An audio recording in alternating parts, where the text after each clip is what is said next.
और सबसे अहम बात यह है कि मामा जी के पड़ोस का गांव है। आप सब मेरे मामा नाना भाई हैं और आप पे सबसे बड़ा दारोमदार है। ज्यादा उम्मीदें भी आपसे हैं कि आप लोग बहन से ज्यादा भांजी को वोट देंगे। भाजपा सरकार दोबारा आती है तो अब ये इस संविधान को बदलेगी, आपके हमारे जो अधिकार है उनको छीनने का काम करेगी। तो इसमें आपको और हमें गहन करने की जरूरत है कि अगर हमसे हमारे जो अधिकार हैं वो छीन लिए गए तो शायद दोबारा चुनाव भी ना हो पाए। तो आप सबसे पहले माफी चाहती हूँ और आप सबका धन्यवाद देना चाहती हूँ कि इतनी रात को भी और इतना देर होने के बावजूद भी आप लोग इस तरीके से हमारे लिए इकट्ठा हुए, हमारा सम्मान किया, हमें यहाँ पर हमारा स्वागत किया। आपका तहे दिल से बहुत बहुत शुक्रिया। और मैं शुक्रिया देना चाहती हूँ सुशील कुमार जी का, अमन जी, सरोज जी, मोनू कुमार जी, जबल सिंह जी, बबलू कुमार जी और विकास भाई साहब का। और अंकुश भैया हैं, इन्होंने बड़ी मेहनत से ये प्रोग्राम लगाया और बहुत परेशान हो रहे थे कि यहाँ देर इतनी हो गई।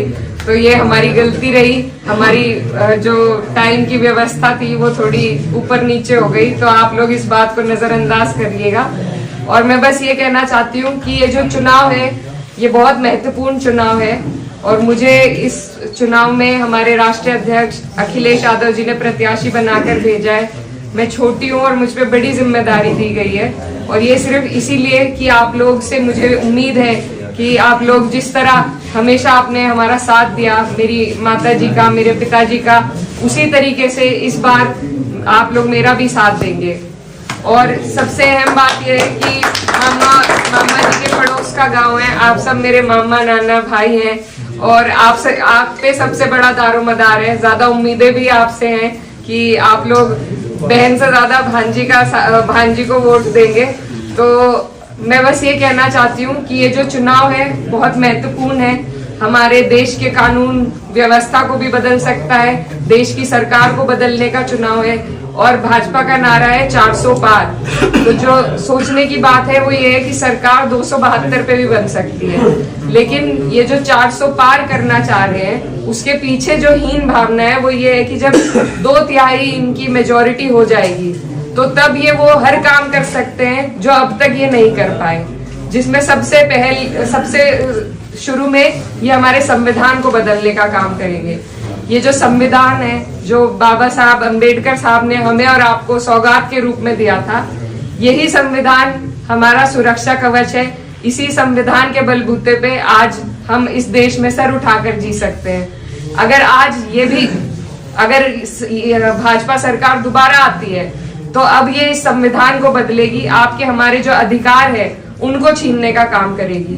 तो इसमें आपको और हमें गहन करने की जरूरत है कि अगर हमसे हमारे जो अधिकार हैं वो छीन लिए गए तो शायद दोबारा चुनाव भी ना हो पाए। ये बहुत सोचने की बात है। मुझे मालूम है सब लोग अपनी अपनी पार्टियों के प्रति जुड़ाव है सभी का, लेकिन इस बार सोचने की बात ये है कि भाजपा को कौन हराएगा। आप लोग सब यहाँ बुद्धिजीवी लोग हैं और आप सब राजनीति को, इलाके की राजनीति को, देश की राजनीति को अच्छी तरह समझते हैं। तो मेरी हाथ जोड़ के आप सबसे यही विनती है कि आप अपना वोट ऐसी जगह दें जहां वो कामयाब हो सके। हो सकता है दूसरी सीट पे कोई और कामयाबी हासिल कर ले, लेकिन जो हमारी सीट है उसके समीकरण आपके सामने हैं, आप अच्छी तरह समझ सकते हैं। 36 बिरादरी का हमें सपोर्ट मिल रहा है। उधर ये प्रधान जी आए हमारे कांधला ब्लॉक से, 6-7 प्रधान जी मेरे साथ हैं, उधर अच्छा समर्थन मिल रहा है। इधर आप मामा नाना हो, आप लोग समर्थन करेंगे तो मुझे पूरी उम्मीद है हम ये सीट जीत पाएंगे। और